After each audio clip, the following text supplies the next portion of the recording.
Assalamualaikum warahmatullahi wabarakatuh. Perkenalkan, nama saya Siti Mardotila, NIM 2120203886208109, Prodi Pendidikan Agama Islam. Video ini dibuat untuk memenuhi tugas mata kuliah Media dan Sumber Belajar PAI dengan dosen pengampu Dr. Usman Noer MPDI.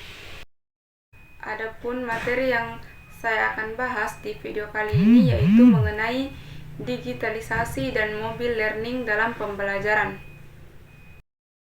Baik, di video pembelajaran kali ini saya akan membahas mengenai penulisan naskah audio. Yang pertama yaitu pengertian media audio. Media audio adalah sebuah media yang hanya mengandalkan bunyi dan suara untuk menyampaikan informasi dan pesan. Program audio dapat menjadi indah dan menarik karena program ini dapat menimbulkan daya fantasi pada pendengarnya. Karena itu, suatu program audio akan sangat efektif bila dengan menggunakan bunyi dan suara kita dapat merangsang pendengar untuk menggunakan daya imajinasinya. Selanjutnya yaitu beberapa petunjuk yang perlu kita ikuti bila kita menulis naskah program media audio. Yang pertama yaitu bahasa. Bahasa yang digunakan dalam media audio adalah bahasa percakapan, bukan bahasa tulis. Kalimat-kalimat yang digunakan sedapat mungkin kalimat tunggal. Gunakan kalimat-kalimat yang pendek. Kalimat-kalimat yang panjang sulit ditangkap oleh telinga kita. Sedapat mungkin kita harus menghindarkan istilah-istilah yang sulit. Selanjutnya yaitu musik dalam program audio.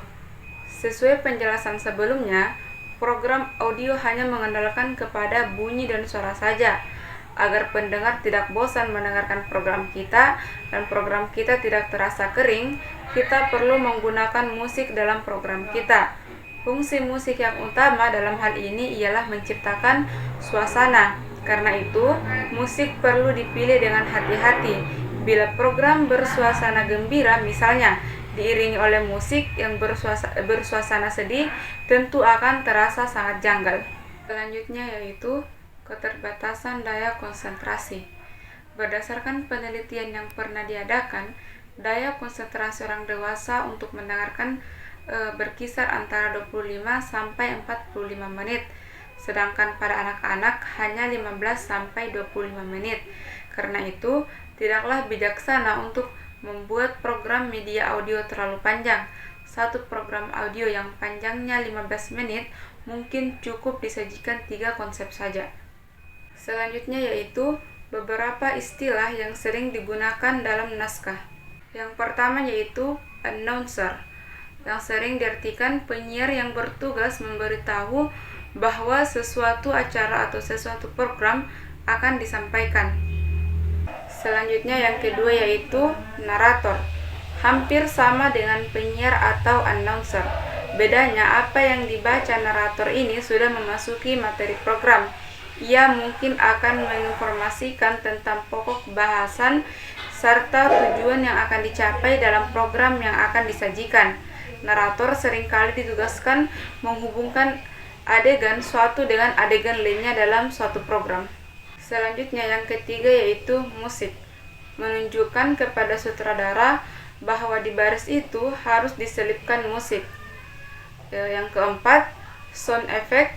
Suara-suara yang akan dimasukkan ke dalam program untuk mendukung terciptanya suasana atau situasi tertentu. Sound effect juga digunakan untuk menunjukkan setting, misalnya bunyi kambing mengembik dan ayam berkotek, menunjukkan bahwa adegan ini terjadi di pedesaan di dekat kandang kambing dan ayam. Selanjutnya yang kelima yaitu fade-in. Petunjuk bagi sutradara dan pemain atau pelaku bahwa harus diciptakan situasi seolah-olah ada orang datang mendekat. Caranya, pelaku harus membaca teks dengan menggerakkan mulutnya, mula-mula jauh dari mic, makin lama makin mendekati mic. Selanjutnya yang keenam yaitu fade out. Kebalikan dari fade in, harus diciptakan situasi seolah-olah ada orang yang pergi menjauh. Caranya, perilaku harus membaca teks Pelaku harus membaca teks sambil menggerakkan mulutnya menjauhi mic. Terus yang ketujuh yaitu off mic, harus diciptakan situasi seolah-olah ada orang berbicara dari jauh. Caranya, pelaku harus membaca teksnya dengan menjauhkan mulutnya dari mic. Terus yang kedelapan yaitu crossfade. Dua bunyi yang berpapasan dapat musik dengan musik, dapat juga musik dengan VX. Pada saat bunyi pertama diperlemah, bunyi kedua masuk dengan lemah, bunyi pertama makin melemah, bunyi kedua makin menguat, sehingga pada saat bunyi pertama hilang, yang terdengar tinggal bunyi kedua saja. Materi selanjutnya yaitu penulisan naskah film bingkai. Berbeda dengan program audio, pada film bingkai pesan dapat disampaikan melalui dua saluran, yaitu audio dan visual. Karena itu, menulis naskah program film bingkai tidak diperlukan narasi atau percakapan yang panjang-panjang seperti dalam program audio. Informasi yang sudah dapat diberikan oleh visual tidak perlu diberikan lagi oleh narasinya. Ada dua macam naskah dalam media film bingkai, yaitu shooting dan script storyboard script. Baik dalam shooting script maupun pada storyboard script, lembar naskah itu dibagi menjadi dua kolom yang sama besarnya. Kolom sebelah kiri untuk visual dan kolom sebelah kanan untuk narasi dan suara yang diperlukan, misalnya musik atau VX. Terus materi selanjutnya yaitu penulisan naskah film atau video. Penulisan naskah secara teoritis merupakan komponen dan pengembangan media.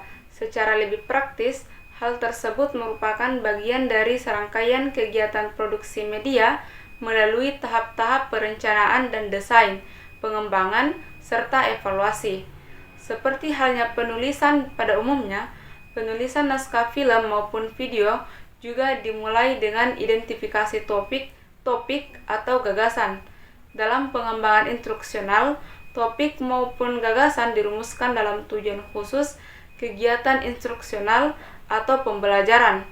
Konsep gagasan, topik, maupun tujuan yang khusus kemudian dikembangkan menjadi naskah dan produksi menjadi program film atau video. Selanjutnya yaitu tahap-tahap kegiatan penulisan naskah film dan video. Yang pertama yaitu sinopsis.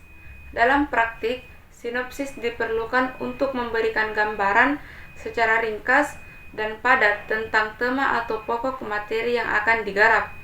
Tujuan utamanya adalah mempermudah pemesan menangkap konsepnya, mempertimbangkan kesesuaian gagasan dengan tujuan yang ingin dicapainya, dan menentukan persetujuannya. Tahap yang kedua yaitu treatment.